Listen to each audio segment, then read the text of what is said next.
First off, thank you so much for allowing me to be here tonight and warble on to you guys for another 10 minutes or so until you finish here at CSU. I probably shouldn't even be up here. I've been freaking out the entire time. I haven't been at hooding since I was hooded myself, and I can tell I'm getting older because I'm watching everybody walk across and just, the kids and the dog and Erica crying. It's just been, I'm very emotional. So it's very exciting to be up here talking to you guys.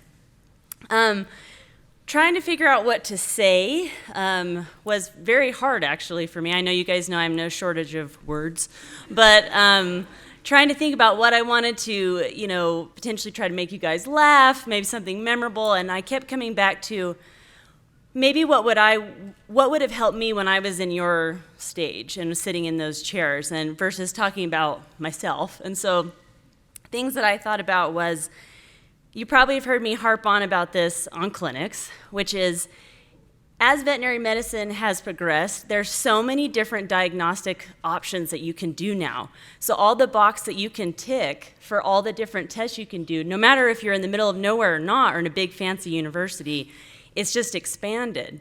But at the core of what I think really defines a veterinarian is your hands, your eyes, and your ears. And what I mean is listening to your clients, doing that thorough physical exam. Even if you're slammed, take the time to listen to the client, because I guarantee you they probably know their fish or their cow or their cat much better than you do. And I think that really will serve you well throughout your entire career. The other thing that I think helped me dramatically after I graduated that no one actually really ever said to me, and I never really heard, and it's not really discussed, was that there are just some patients you will be unable to save. There are some patients that have such advanced disease, such severe disease, that there's nothing that you can do for them, even for a short time. And that has nothing to do with you being a new veterinarian.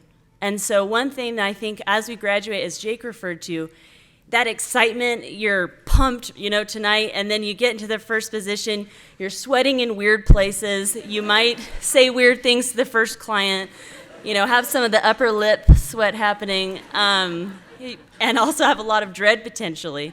And so as you kind of go through and see cases, you may have cases that just don't go well. And I think it's very common to think, if my mentor would have seen this case, it wouldn't have gone this way. If the faculty would have seen this case, it would have had a better outcome.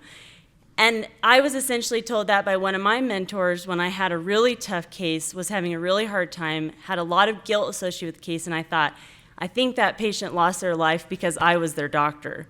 And my mentor said, nope, they had really bad disease.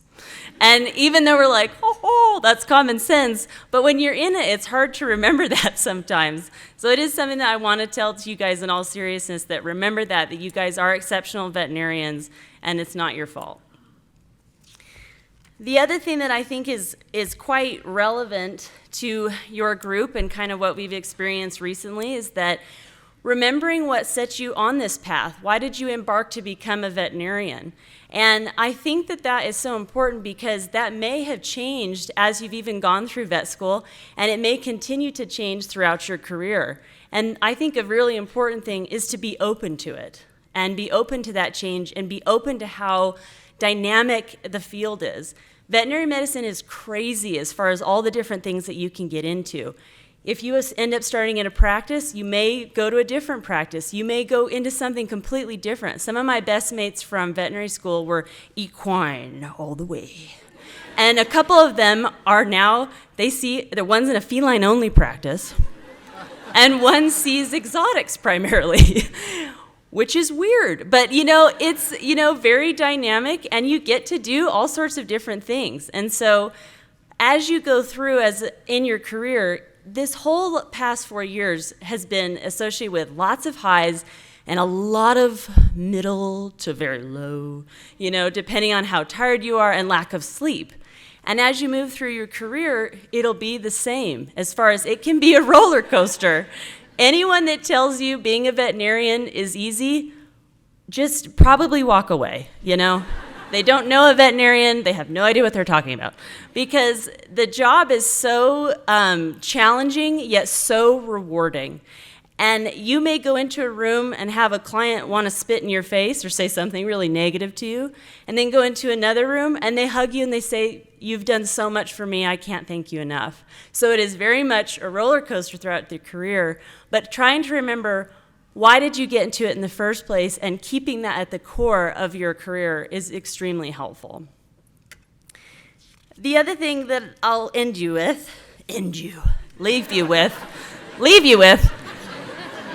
sorry. I got aggressive. Okay. Would be, I'm very proud, obviously, to be up here with all of you guys.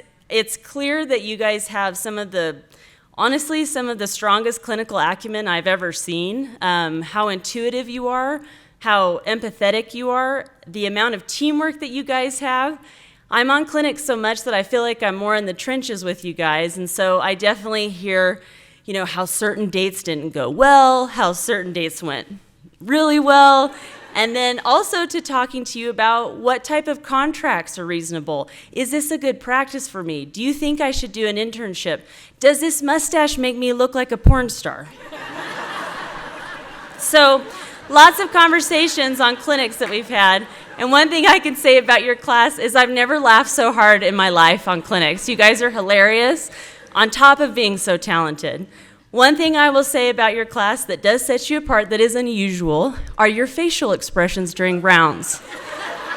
And so to kind of explain it to the family, we have rounds usually in the morning and the evening, at least on medicine. And usually the head of the service sits at the head of the table and everybody sits around you and is looking at you. These can be long, these can be tiring, they can be boring. And so as the years have gone on with students, I can see when people are losing interest, obviously they kind of go, But occasionally students will be like, yeah. And then this group is so polite, but just can't hide some of the facial expressions. And one in particular is, several of you have just lost all the muscle tone in your face. It's just, and then your eyes glaze over, but you're turned towards me. You're earnestly trying to pay attention, but you want to stab yourself in the face. And I appreciate that, and I appreciate trying. But that is very hilarious and hard to stay focused whenever one of you are like in the corner. The second common, not common, but frequent expression, unintentionally, is what's known as the RBF. If you don't know what an RBF is, ask your friend next to you. But this class in particular has a very earnest RBF, meaning an RBF can be kind of a just, facial expression. Some of you guys will lean forward and frown, which is very distracting during rounds and somewhat intimidating. And so occasionally I've asked a couple of you occasionally, like, is anything wrong? You say, no. That's just my face. Okay. And then the third and final one, I did run this past this individual that I'm going to mention, and they were okay with it before I say this story. There's one individual in your class who has a hilarious facial expression that's incredibly distracting. So whenever you're in rounds or in a room like this, a big movement or a big facial expression, your eyes naturally go that way. This individual, whenever they're thinking and they're processing things, has this facial expression. And it's very distracting. And so I was on clinics with this person several times, and finally I had to say, what is happening with your face? And they said, I don't know. It's how my face is whenever I think. So basically, needless to say, what I want to say to you guys tonight is congratulations so much, and I'm going to miss all your faces.